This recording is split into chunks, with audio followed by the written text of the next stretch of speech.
नमस्कार दोस्तों, आपका स्वागत है आपके अपने YouTube channel education for Bharat में। और मैं हूं आपका दोस्त BK तिवारी। दोस्तों, आजकल सोशल मीडिया पर एक फ्रॉड चल रहा है, साइबर क्राइम चल रहा है कि कुछ लोग, कुछ साइबर क्रिमिनल आपके सामने एक लड़की की आईडी बनाकर फर्जी आईडी के जरिए आपसे दोस्ती का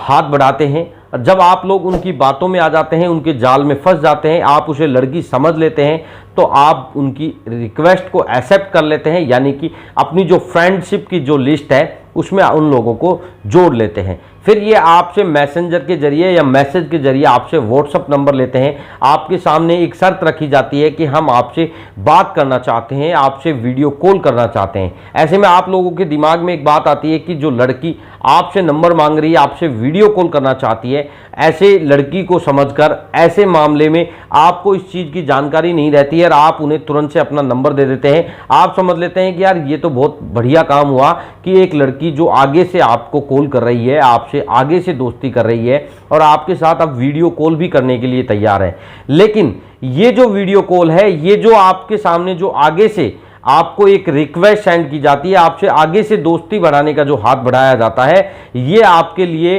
कितना नुकसानदायक, कितना खतरनाक होगा, ये चीज़ की उस वक्त आपको जानकारी नहीं होती है। ये लोग फिर आपको विश्वास में लेकर आपके सामने वीडियो कॉल करते हैं और वीडियो कॉल में वो ऑलरेडी रिकॉर्डेड एक क्लिप चलाते हैं, जिसके क्लिप के साथ ही आपके फेस को लेकर ये स्क्रीन रिकॉर्डिंग के जरिए एक वीडियो बना लेते हैं, रिकॉर्ड कर लेते हैं और वो वीडियो आपको भेजकर आपको डराया जाता है कि अगर आपका ये वीडियो सोशल मीडिया में हमने अगर वायरल कर दिया तो आपकी समाज में, आपके परिवार में, आपके रिश्तेदारों में, आपके जितने भी मित्र हैं जो सोशल मीडिया से आपसे जुड़े हुए हैं, उन लोगों के पास भेजकर हम आपकी बदनामी कर देंगे, आपका जो जीवन है वो हम नर्क बना देंगे। ऐसी जब चीज़ें, ऐसी बातें जब इनके द्वारा जब आपको सुनने को मिलती है, आप लोग बहुत ज़्यादा घबरा जाते हैं। आपके सामने सिर्फ एक ही चारा रहता है, क्यों ना इन लोगों को पैसा देकर इस वीडियो को तुरंत डिलीट कराया जाए। ऐसे में बहुत सारे लोग गलती कर बैठते हैं और इन लोगों को इनके द्वारा बताई हुई राशि उनके अकाउंट में जमा करा देते हैं। लेकिन जब अकाउंट में पैसा जमा हो जाता है, उसके बाद उस व्यक्ति को इसकी जानकारी होती है कि आपके साथ एक साइबर फ्रॉड हुआ है, इस तरीके का फ्रॉड लगातार लोगों के साथ हो रहा है, इसकी पूर्ण रूप से आपको जब जानकारी होती है, तब आपके सामने एक क्वेश्चन आता है, एक सवाल आता है कि जिस अकाउंट में हमने पैसे जमा कराए थे, क्यों न उस अकाउंट से अगर हम इनके खिलाफ कंप्लेंट दर्ज कराएं तो ये पकड़े क्यों नहीं जाएंगे। और इस बात को लेकर आप लोग कंप्लेंट भी दर्ज कराते हैं और वो अकाउंट नंबर आप पुलिस स्टेशन में जाके बताते हैं, उसके बाद भी पुलिस के द्वारा इन लोगों के ऊपर कोई कार्रवाई नहीं होती है। आखिर वो कार्रवाई क्यों नहीं होती है? इनका जो अकाउंट है वो पुलिस कैसे नहीं पकड़ पाती है? आज इस वीडियो में बात करेंगे वो सारी और आपको बताएंगे कि जो आपने जो पैसा इन लोगों को दिया है वो ये किस तरीके से, किस जरिए से लेते हैं, जिससे पुलिस भी इनको नहीं पकड़ पाती है। दोस्तों, हम सबसे पहले बात करते हैं कि ये लोग जब आपको ब्लैकमेल करके जब आपसे पैसे मांगते हैं तो ये सबसे पहले आपको पेमेंट के लिए या तो आपको पेटीएम का कोई एड्रेस सेंड करते हैं या फिर आपको गूगल पे या फिर फ़ोन पे के नंबर आपको प्रोवाइड कराते हैं कि आप गूगल पे, फ़ोन पे या पेटीएम के जरिए हमें पेमेंट कर दीजिए। अब इनके पीछे का जो मकसद है, इनके जो पीछे का जो सिस्टम है, उसको समझते हैं कि आखिर ये जो पेमेंट है ये कैसे और कौन से अकाउंट में जाता है, जो पुलिस इनको कैच नहीं कर पाती है। दोस्तों, ये लोग क्या करते हैं कि जो इनका जो अकाउंट होता है पेटीएम, वो सिम के ऊपर बनता है। जो सिम कार्ड आप परचेज करते हो, उसी सिम कार्ड के ऊपर पेटीएम का अकाउंट खोला जाता है। हालांकि उसके लिए उनको केवाईसी पूरी करानी होती है, लेकिन मैंने पूर्व में आपको वीडियो में बताया था कि वो ये जो सिम यूज़ करते हैं, जो सिम कार्ड ये लोग यूज़ करते हैं, वो ज़्यादातर फर्जी होता है। जब ये फर्जी सिम कार्ड जब लिए जाते हैं, जिस शॉप पे ये एक्टिव किए जाते हैं, वहीं से ही इनकी जो ये प्लानिंग है तैयार हो जाती है, तय हो जाती है। क्योंकि इसमें वो जो सिम विक्रेता है उनका भी मुख्य रूप से मतलब भूमिका है, क्योंकि अगर वो लोग फर्जी सिम इन्हें नहीं देंगे, इस तरीके की फर्जी सिम इन्हें नहीं मिलेगी, तो ये क्राइम भी नहीं होगा। ऐसे में जब वो एक्टिव की जाती है सिम, उसी वक्त वहाँ पे पेटीएम बैंक का भी एक्टिवेशन कर दिया जाता है, या फिर एयरटेल पेमेंट बैंक, जैसे एयरटेल की सिम लेते हैं, जियो की सिम लेते हैं तो जियो बैंक होता है। हर जो सिम कार्ड है उनके ऊपर आजकल बैंक की सुविधा दी हुई है।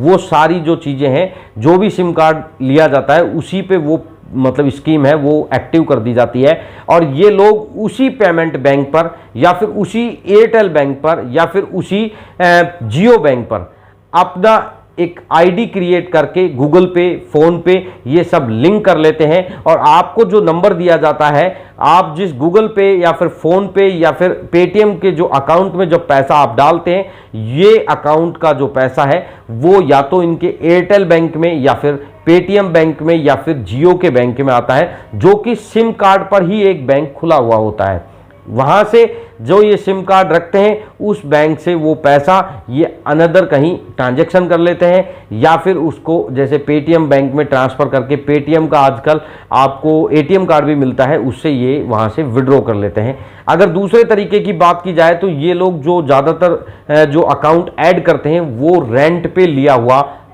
एक अकाउंट होता है। आप ये बात सुनकर चौंक गए होंगे कि क्या बैंक अकाउंट भी किराए पर मिलता है? बिल्कुल दोस्तों, ये जो साइबर क्रिमिनल है ये जो बैंक अकाउंट यूज करते हैं ये किराए पर लिए हुए होते हैं।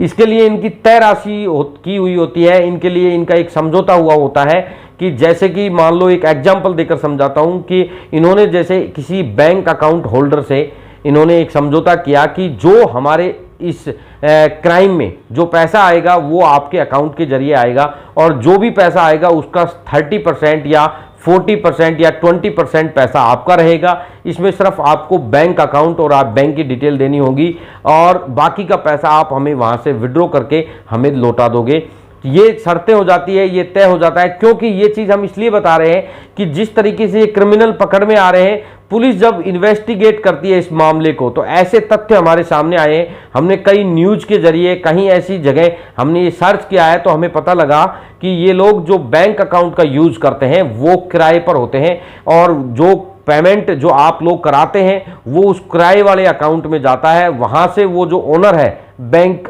जो अकाउंट है उसका, वो इन्हें 20% अपनी जो इनकम है वो रख लेता है, 80% जो भी 70% है या जो भी इनका समझौता होता है वो पैसा इन क्रिमिनलों को मिल जाता है। तो आप आज इस वीडियो के माध्यम से समझ गए होंगे कि जो ये लोग पेमेंट लेते हैं ये किस माध्यम से लेते हैं और जब